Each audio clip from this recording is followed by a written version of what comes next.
খবর শুনছেন বর্তমান নিউজ টিভি ইউটিউব চ্যানেল থেকে। আজকের বিশেষ খবর হলো আরজি করের পাশাপাশি উত্তরপ্রদেশের 6 বছরের শিশুকে ধর্ষণের অভিযোগ সরকারি আধিকারিকের বিরুদ্ধে।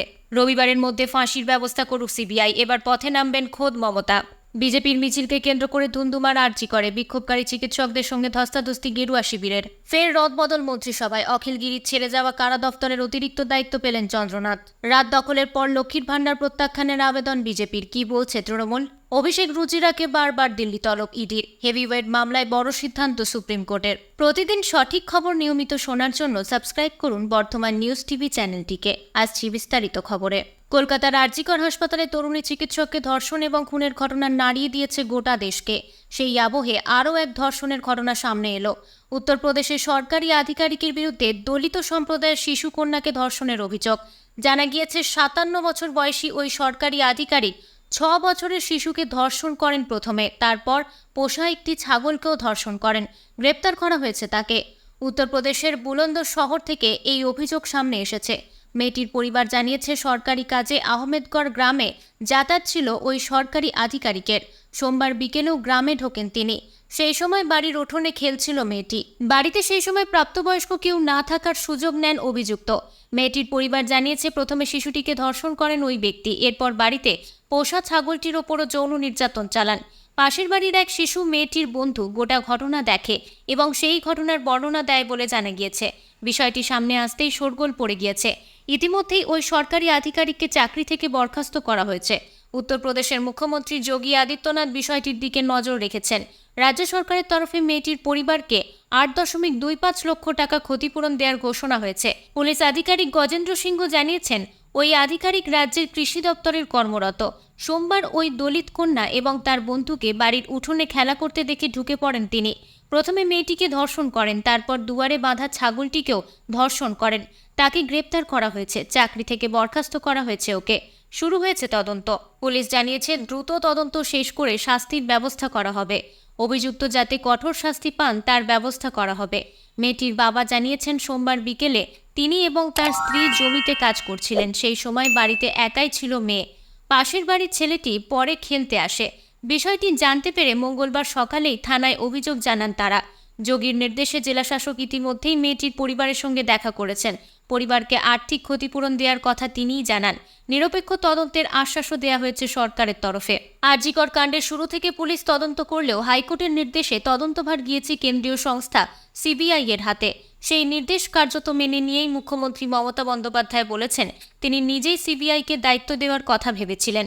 আর এবার সেই সিবিআই এর ওপরেই পাল্টা চাপ। এবার পথে নামছেন খোদ মমতা। আজ বুধবার প্রাক স্বাধীনতা দিবসের অনুষ্ঠানে গিয়ে এই কথা ঘোষণা করেছেন তিনি। এদিন মমতা বন্দ্যোপাধ্যায় জানিয়েছেন আগামী 16ই আগস্ট বেলা 3টের সময় মৌলালি মোড়ে জমায়েত হবে। সবাইকে যোগ দেওয়ার অনুরোধ জানিয়েছেন তিনি। মমতা নিজে থাকবেন সেই মিছিলে। বিকেল 4টের সময় মৌলালি থেকে ডোরিনা ক্রসিং পর্যন্ত যাবে সেই মিছিল। মুখ্যমন্ত্রীর দাবি আগামী রবিবারের মধ্যে সিবিআইকে অভিযুক্তের ফাঁসির ব্যবস্থা করতে হবে। উল্লেখ্য আরজি কর কাণ্ডে রবিবার পর্যন্ত পুলিশকে তদন্তের কিনারা করার সময় বেঁধে দিয়েছিলেন মমতা বন্দ্যোপাধ্যায়। তিনি জানিয়েছিলেন রবিবারের মধ্যে কিনারা না হলে পথে সিবিআইকে তদন্তভার দেওয়া হবে।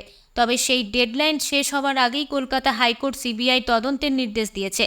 মমতা দাবি করেছেন ইতিমধ্যে 90% তদন্ত সেরে ফেলেছে রাজ্য পুলিশ।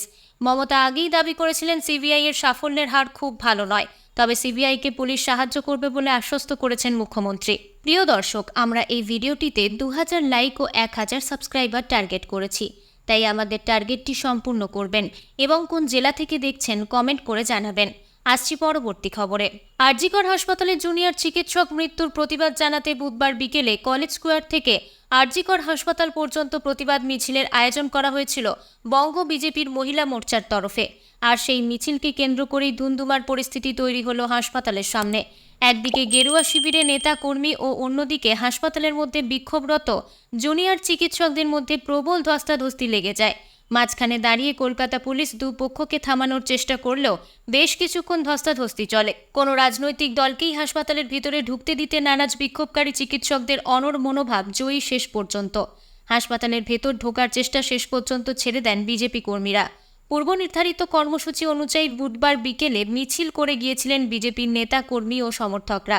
হাসপাতালের সামনে গিয়ে বিক্ষোভ দেখানোর পাশাপাশি হাসপাতালের ভেতরে ঢোকার চেষ্টা করে, যার জেরেই তৈরি হয় উত্তেজনা। ঘটনাস্থলের ভিডিওতে দেখা যাচ্ছে আরজিকর হাসপাতালের সামনে বিক্ষোভ মিছিল গিয়ে পৌঁছাতে উত্তেজনা তৈরি হয়। বিজেপির প্রাক্তন রাজ্য সভাপতি রাহুল সিনহা যখন একটি ট্যাবলোর উপর দাঁড়িয়ে বক্তব্য রাখছেন, তখনই কিছু বিজেপি কর্মী আরজিকর হাসপাতালের ভেতরে ঢোকার চেষ্টা করেন, যা মেনে নিতে চাননি বিক্ষোভকারী চিকিৎসকরা। বিষয়টি নিয়ে তুমুল উত্তেজনা দেখা যায় ও বিক্ষোভকারীদের সঙ্গে বিজেপি কর্মীদের হাসপাতালের ভিতরে ঢোকার বিষয়কে কেন্দ্র করে অশান্ত হয়ে ওঠে পরিবেশ। বিক্ষোভকারী চিকিৎসকদের পাশাপাশি পুলিশের সঙ্গেও বচসা হয় বিক্ষোভে অংশ নেওয়া বিজেপি কর্মীদের। ট্যাবলোর উপর উঠে দাঁড়িয়ে সেই সময় বক্তব্য রাখছিলেন রাহুল সিনহা। তিনি বিক্ষোভকারী চিকিৎসকদের সঙ্গে নিজেদের দলীয় নেতাকর্মীদের বারবার গণ্ডগোল করতে বারণ করলেও তাতে কোনো ফল হয়নি। বেশ কিছুক্ষণ চিকিৎসকদের সঙ্গে ধস্তাধস্তি হওয়ার পর রনে ক্ষান্ত দিয়ে হাসপাতালের সামনে মমতা বন্দ্যোপাধ্যায়ের কুশপুতুল পোড়ায় বিজেপি নেতাকর্মীরা। আরজিকর হাসপাতালের সামনে বিজেপি কর্মীদের সঙ্গে বিক্ষোভকারী চিকিৎসকদের ধস্তাধস্তির সময় তমলুক লোকসভার বিজেপি সাংসদ অভিজিৎ গঙ্গোপাধ্যায় ও রুদ্রনীল ঘোষের সঙ্গে কথা বলতে দেখা যায় চিকিৎসকদের কয়েকজন প্রতিনিধির সঙ্গে। আরজিকরে ঘটা ঘটনার তীব্র নিন্দা করে এ প্রসঙ্গে অভিজিৎ গঙ্গোপাধ্যায় বলেন, মমতা বন্দ্যোপাধ্যায় সরকারের অবিলম্বে পদত্যাগ দাবি করছি। এখনই এই রাজ্যে ৩৫৬ ধারা জারি করে এই স্বৈরাচারী সরকারকে সরিয়ে দেয়া হোক। রাজ্য মন্ত্রিসভায় রদবদল। এবার অখিলগিরির ছেড়ে যাওয়া কারা দফতরের অতিরিক্ত দায়িত্ব পেলেন চন্দ্রনাথ সিনহা।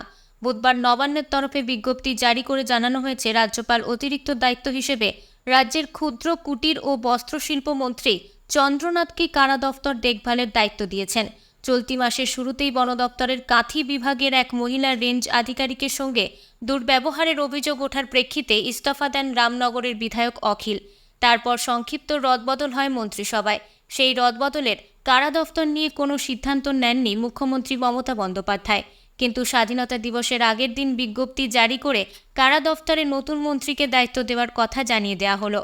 প্রশাসনিক মহলের ধারণা ছিল, অখিল যেহেতু পূর্ব মেদিনীপুরের কোটায় মন্ত্রী হয়েছিলেন, তাই পূর্ব মেদিনীপুরের কোনো বিধায়ককে মন্ত্রিসভায় এনেই সেই দায়িত্ব দেবেন মুখ্যমন্ত্রী। কিন্তু সেই ধারণাকে ধাক্কা দিয়ে বোলপুরের বিধায়ক চন্দ্রনাথকে কারা দফতরের দায়িত্ব দেওয়া হলো। সম্প্রতি অখিলের সঙ্গে বন দফতরের কাঁথি বিভাগের মহিলা রেঞ্জ অফিসারের উত্তপ্ত বাক্য বিনিময়ের ভিডিও প্রকাশ্যে আসে। তাতে রাজ্যের তৎকালীন কারামন্ত্রী অখিলকে ওই মহিলা বন আধিকারিকের উদ্দেশ্যে কুকথা বলতে শোনা যায়। ঘটনাটি প্রকাশ্যে আসার ২৪ ঘন্টার মধ্যেই দল থেকে অখিলের কাছে নির্দেশ চায় মন্ত্রী পদ থেকে ইস্তফা দেওয়ার। একই সঙ্গে তৃণমূলের রাজ্য সভাপতি সুব্রত বক্সী অখিলকে জানিয়ে দেন যে মহিলাকে তিনি অপমান করেছেন তার কাছে প্রকাশ্যে ক্ষমা চাইতে হবে। দলের রাজ্য সভাপতির সেই বার্তা পাওয়ার পরেই কাঁথিতে একটি সাংবাদিক বৈঠক ডেকে নিজের পদত্যাগের সিদ্ধান্ত ঘোষণা করেন অখিল। তিনি বলেন, দল মনে করেছে আমার কাজে দলের ভাবমূর্তি নষ্ট হচ্ছে, তাই আমার কাছে নির্দেশ এসেছে পদত্যাগ করার। আমি দলের অনুগত কর্মী, তাই দল যে নির্দেশ দিয়েছে তা পালন করব। পরে নবান্নে গিয়ে মুখ্য সচিব বিপি গোপালিকার কাছে নিজের পদত্যাগপত্র দিয়ে আসেন অখিল। এবার তার দফতরের দায়িত্ব গ্রহণ করলেন চন্দ্রনাথ। রাজ্য জুড়ে রাত দখল করবে মেয়েরা, দিকে দিকে জমায়েত হবে, এমনকি বাংলার বাইরে ভিন রাজ্যেও প্রতিবাদে নামছেন মেয়েরা। কোনো রাজনীতির ছত্রছায়ায় এই প্রতিবাদ কর্মসূচি না হলেও সমর্থন জানিয়েছেন বিজেপি, কংগ্রেস ও বামেরা। আবার একাধিক তৃণমূল নেতাও সমর্থন জানিয়েছেন এই প্রতিবাদ কর্মসূচিকে। মেয়েদের রাত দখল নিয়ে আলোচনার মধ্যেই বিজেপি বিধায়ক শঙ্কর ঘোষ আহ্বান জানিয়েছেন, পরিবারের সামর্থ্য থাকলে লক্ষ্মীর ভাণ্ডার প্রত্যাখ্যান করুন, যা নিয়ে শুরু হয়েছে রাজনৈতিক চাপানুতর। ২০২১ সালে রাজ্যে ফের ক্ষমতা দখলের পর লক্ষ্মীর ভাণ্ডার চালু করেন মমতা বন্দ্যোপাধ্যায়। ২৪-এর লোকসভা নির্বাচনে ভালো ফলের পর তৃণমূলের নেতারা স্বীকার করেন, লক্ষ্মীর ভাণ্ডারের সুফল পেয়েছে শাসক দল। মহিলারা হাত উপুর করে ভোট দিয়েছেন তৃণমূলকে। রাজ্যের সেই মহিলারা বুধবার রাতে পথে নামছেন, কোনো রাজনৈতিক ব্যানারে নয়। আরজিকরের পিজিটি চিকিৎসককে নৃশংসভাবে খুনের ঘটনার প্রতিবাদে রাজ্য জুড়ে রাত জাগবেন মহিলারা। স্বাভাবিকভাবে সেই মহিলাদের মধ্যে সব দলের সমর্থকরাই থাকছেন। এই পরিস্থিতিতে রাজ্যের শাসক দলের বিরুদ্ধে সরব হয়েছে বিজেপি। তার এই মন্তব্যের জবাব দিতে দেরি করেনি শাসক দল তৃণমূল। শঙ্কর ঘোষকে কটাক্ষ করে শাসক দলের যুবনেতা দেবাংশু ভট্টাচার্য বলেন, ভাত দেওয়ার মুরত নেই, কিল মারার গোসাই। মেয়েদের এই রাত দখল প্রতিবাদকে সমর্থন জানিয়েও রাজনীতির ছোঁয়া থেকে বাঁচিয়ে রাখার কথা বলেন তিনি। দেবাংশু বলেন, আমাদের দিদি বোনেরা যে উদ্যোগ নিয়েছেন সর্বান্তকরণে তার সাফল্য কামনা করছি। তাদের কাছে শুধু একটাই অনুরোধ, রাজনীতির লোকেরা যেন তাদের এই উদ্যোগ হাইজ্যাক না করে নিতে পারেন, সেটার দিকে একটু খেয়াল রাখবেন।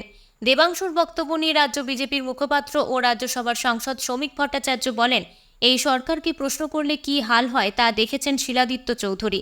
মুখ্যমন্ত্রীকে প্রশ্ন করায় ঝাড়গ্রামের শিলাদিত্যকে গ্রেপ্তার করেছিল পুলিশ। এটা কোনো বিক্ষিপ্ত ঘটনা নয়, এটা একটা পরিকল্পিত ষড়যন্ত্র। হাসপাতালের মধ্যে হয়তো কোনো অসাধু চক্রের বিরুদ্ধে মুখ খোলায় এই পরিণতি হয়েছে। তৃণমূলের সমর্থনে কোনো প্রভাব পড়বে না বলে দেবাংশুর বক্তব্যকে নস্যাৎ করে শ্রমিক বলেন, তৃণমূলের নেতা মন্ত্রীরা মহিলাদের এই প্রতিবাদ কর্মসূচিতে না যাওয়ার জন্য হুমকি দিচ্ছেন, আর তৃণমূলের তো চাপ বেড়েই যাচ্ছে। জুনিয়র ডাক্তারদের কর্মবিরতির জেরে বিভিন্ন জায়গায় রোগী ভোগান্তির অভিযোগ উঠছে। যদিও আন্দোলনকারীদের বক্তব্য তাদের দেয়ালে পিঠ ঠেকে গেছে। এই পরিস্থিতিতে আন্দোলনকারীদের ওপর পাল্টা চাপ তৈরি করতে কোথাও হাসপাতালের সামনে জমায়েত করল তৃণমূল। আরজিকর মেডিকেলের সামনে জমায়েত করে চিকিৎসা পরিষেবা স্বাভাবিক করার দাবি জানান তৃণমূল বিধায়ক এবং কলকাতার ডেপুটি মেয়র অতীন ঘোষ। আরও খবর, পদত্যাগের 4 ঘন্টার মধ্যে কি করে নতুন দায়িত্ব দেওয়া হলো সন্দীপ ঘোষকে। তিনি কতটা প্রভাবশালী, আপনারা তাকে এভাবে পুরস্কৃত করতে পারেন না। রাজ্য সরকারের তীব্র সমালোচনা করে বললেন প্রধান বিচারপতি, কেন তাকে তদন্তের আওতায় আনা হচ্ছে না? এই প্রশ্নও তুলল আদালত। এই পরিস্থিতিতে হাইকোর্টের চাপে ছুটিতে যেতে বাধ্য হন আরজিকর মেডিকেল কলেজের সদ্য প্রাক্তন অধ্যক্ষ সন্দীপ ঘোষ। ডিভিশন বেঞ্চ এদিন আরও মন্তব্য করে, দেহ কি রাস্তায় পড়েছিল? সুপার বা অধ্যক্ষ অভিযোগ করেননি কেন? আর কিছু বলতে হবে না, ঝুলি থেকে বেড়াল বেরিয়ে এসেছে। রাজ্য সরকারের নির্দেশ খারিজ করে আদালত স্পষ্ট জানিয়ে দিয়েছে, ন্যাশনাল মেডিকেল কলেজের অধ্যক্ষ হিসেবে দায়িত্ব নিতে পারবেন না সন্দীপ ঘোষ। অনেকদিন আগে থেকেই শুভেন্দু অধিকারী একটি নাম বলতে শুরু করেছিলেন, যেখানে ডক্টর এসপি দাসের নাম উল্লেখ করে তিনি দাবি করেছিলেন এই ভদ্রলোক গোটা স্বাস্থ্য ভবন চালান, এমনকি স্বাস্থ্য দপ্তরের সমস্ত কাজকর্ম তার নির্দেশ মতোই হয় বলে সোচ্চার হয়েছিলেন বিরোধী দলনেতা। কিন্তু কে এই ব্যক্তি তা এখনো পর্যন্ত জানা যায়নি। তবে আরজিকর নিয়ে যখন উত্তাল গোটা রাজ্য তথা দেশ, তখন সেই এসপি দাসের নাম আবার উল্লেখ করে রীতিমতো রাজ্য প্রশাসনকে চাপের মুখে ফেলে দিলেন বিরোধী দলনেতা। প্রসঙ্গত, এদিন সাংবাদিকদের মুখোমুখি হন রাজ্যের বিরোধী দলনেতা শুভেন্দু অধিকারী। আর সেখানেই স্বাস্থ্য দপ্তরে যে অচল অবস্থা তৈরি হয়েছে, যেভাবে আরজিকরের মতো হাসপাতালে এই ধরনের নৃশংস ঘটনা ঘটল, তার পরিপ্রেক্ষিতে বলতে গিয়ে একটি নাম উল্লেখ করেন শুভেন্দুবাবু। তিনি বলেন, গোটা স্বাস্থ্য দপ্তর চালান ডক্টর এসপি দাস। তিনি মমতা ব্যানার্জির ফ্যামিলির ডাক্তার এবং ক্লোজ ফ্রেন্ড। তার নির্দেশেই সবকিছু হয় এবং তার আশীর্বাদ ধন্য এই সন্দীপ ঘোষের মতো ডাক্তাররা।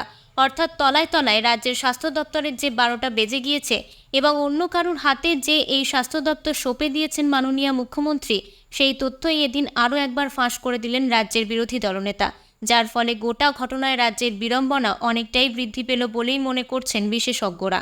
তদন্তের নামে একাধিকবার দিল্লি তলব ইডির। এই হেনস্থার প্রতিবাদ স্বরূপ সুপ্রিম কোর্টের দ্বারস্থ হয়েছিলেন তৃণমূল কংগ্রেসের সর্বভারতীয় সাধারণ সম্পাদক অভিষেক বন্দ্যোপাধ্যায়। এবার এই মামলাতেই বড় সিদ্ধান্ত নিল দেশের সর্বোচ্চ আদালত। অভিষেক রুজিরার মামলায় কি সিদ্ধান্ত নিল সুপ্রিম কোর্ট? তৃণমূল সেনাপতির বক্তব্য, তথাকথিত যে দুর্নীতির তদন্তের জন্য তাকে বারংবার দিল্লি তলব করা হচ্ছে, সেটার চারণভূমি হল পশ্চিমবঙ্গ। অভিষেক এবং তার স্ত্রী রুজিরা কলকাতায় থাকেন, দুজনেই এখানকার স্থায়ী বাসিন্দা। কলকাতায় ইডির পূর্ণাঙ্গ দফতরও রয়েছে, তা সত্ত্বেও কেন বারবার দিল্লি ডাকা হচ্ছে? বাড়িতে ছোট ছোট 2 শিশু থাকলেও কেন্দ্রীয় এজেন্সির ডাকে সাড়া দিতে রাজধানী ছুটে যেতে হচ্ছে রুজিরাকে। কেন কলকাতার বদলে 1500 কিলোমিটার দূরে তলব করছে ইডি? এই দাবিতে সুপ্রিম কোর্টের দ্বারস্থ হন তৃণমূলের সেকেন্ড ইন কমান্ড। মঙ্গলবার এই মামলার শুনানি হয় সর্বোচ্চ আদালতে। তবে রায় সংরক্ষণ করে আপাতত অন্তর্বর্তী নির্দেশ বহাল রাখল আদালত। রাজধানী নয়, তদন্তের স্বার্থে তলব করতে হলে অভিষেক রুজিরাকে কলকাতায় ডাকতে হবে। সুপ্রিম কোর্টের এই নির্দেশে তৃণমূল সাংসদ এবং তার স্ত্রী সাময়িক স্বস্তি পেয়েছেন বলে মত ওয়াকিবহল মহলের। এক্ষেত্রে তদন্তের স্বার্থে ইডিকে যদি তাদের তলব করতেও হয়, তাহলে দিল্লি নয়, বরং ডাকতে হবে কলকাতাতে। সুপ্রিম কোর্টে এদিনের শুনানিতে অভিষেকের আইনজীবী ছিলেন কপিল সিব্বল। অন্যদিকে রুজিরার তরফ থেকে ছিলেন অভিষেক মনু সিংটি, আর একজন প্রবীণ আইনজীবী গোপাল শঙ্কর আইয়ারও ছিলেন। সুপ্রিম কোর্টের বিচারপতি বেলা এম ত্রিবেদীর নেতৃত্বাধীন বেঞ্চে এই মামলার শুনানি ছিল। সব পক্ষের বক্তব্য শোনার পর রায়দান আপাতত স্থগিত রেখেছে আদালত। সেই সঙ্গেই অন্তর্বর্তী নির্দেশ তদন্তের স্বার্থে তলব করতে হলে অভিষেক রুজিরাকে ডাকতে হবে কলকাতায়। সাময়িক হলেও শীর্ষ আদালতের এই সিদ্ধান্তকে তৃণমূল সেনাপতির বড় জয় হিসেবে দেখছেন অনেকে। এতক্ষণ খবর শুনছিলেন বর্ধমান নিউজ টিভি চ্যানেল থেকে। খবর আজকের মতন এই পর্যন্তই। ধন্যবাদ।